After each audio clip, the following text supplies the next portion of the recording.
I am Sarah. Some call me a matriarch, a woman of promise. But long before I became known, I was simply a wife, struggling in silence, wrestling with faith, with waiting, with the painful silence of an unanswered prayer.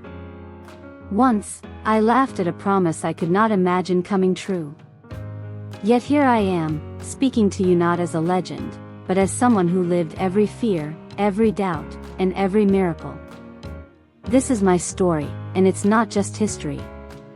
It's an invitation for you to see God's heart in your own waiting. I was born Sarai, in Ur of the Chaldeans. A girl with dreams like any other, dreams of family, of children, of legacy. Then a call came, a call that would change everything. God spoke to my husband Abram, telling us to leave everything familiar and walk toward a land we had never seen. And I went, because faith is sometimes walking when your feet want to stay. We journeyed with tents and hopes, through Haran, into Canaan, the promised land that God had shown me only in a whisper of promise. There was a famine, and we went to Egypt. I remember the fear in Abram's voice when he asked me to say I was his sister, just half-truths to protect his life. I felt torn, conflicted, but I obeyed. And in Egypt, I was taken into Pharaoh's house. I was beautiful, they said, and dangerous. But God saw me. God intervened, plague struck Pharaoh's house and I was sent back safely to my husband. Divine protection came in the middle of human fear. This was the deepest wound. I watched other women bear children while mine remained silent. In our culture, a woman without a child was seen as incomplete, and every mocking stare was a silent echo of my sorrow. I desired children with every breath. But year after year, the womb stayed empty, and my heart grew heavy. We received a promise from God, that we would become a great nation. But every promise felt far, distant, almost impossible. I laughed, not in joy, but in sheer disbelief. How could an old woman like me bear a son?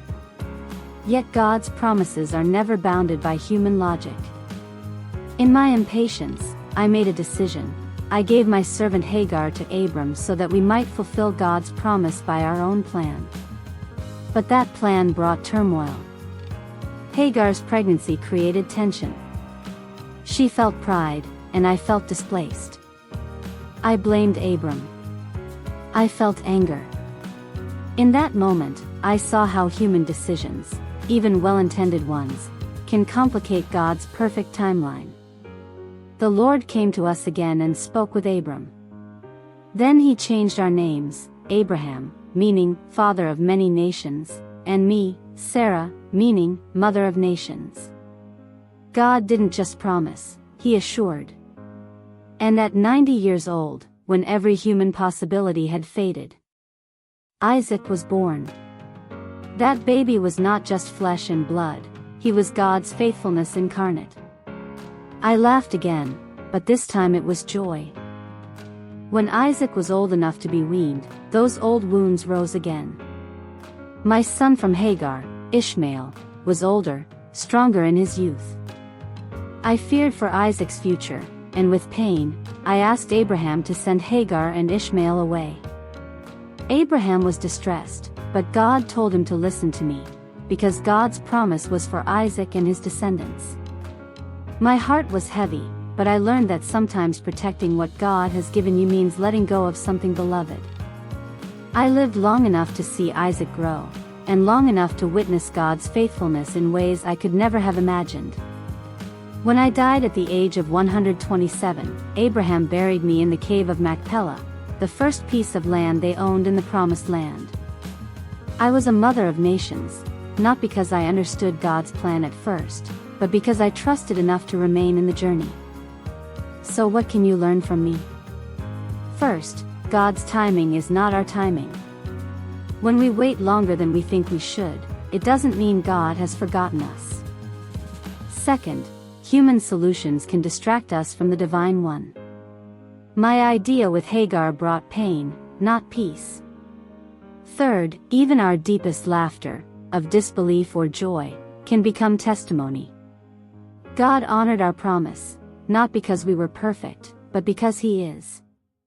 If you are waiting right now, for a child, for healing, for direction, for a promise that feels delayed, let me speak to you from what I lived, not just what I learned. Guard what enters your mind while you wait. I suffered quietly as I watched others carry what I longed for. Comparison deepened my wound. If you need to step back from voices, images, or conversations that reopen the pain, do so. Protect your heart. Do not suffer alone. Waiting becomes heavier when it is hidden. Find people who can pray with you, not pressure you. Women who understand waiting, and those who have walked through it and still believe. Be honest with God, not impressive. When I laughed in disbelief, God did not reject me. He stayed. Speak plainly. Journal if you must. Cry if you need to. Faith is not pretending you are strong, it is remaining present. Do not rush solutions just to escape discomfort. I tried to help God, and my shortcut brought pain instead of peace. Pause before forcing an outcome. Not every solution that relieves pressure is sent by God. And hear this clearly, waiting does not mean your life is on pause. Serve, learn, grow, rest. God works in the process, not only at the fulfillment. If waiting has turned into deep sadness that does not lift, seeking help is not a lack of faith. God often answers prayers through people. Let me pray with you. God who called us out of you are. God who walked with me through waiting. God who kept your word even when I laughed in disbelief. I come to you as I once did. With a heart that hoped. A heart that questioned. And a heart that stayed. You saw me when the waiting felt endless. You heard me when my laughter was not faith, but fear. Teach those listening now to trust you. Even when their season feels delayed. Where impatience presses their spirit, give them peace. Where comparison deepens their sorrow, lift their eyes. Where fear says, it is too late. Remind them that you are never bound by time. Forgive us for the moments we tried to help you.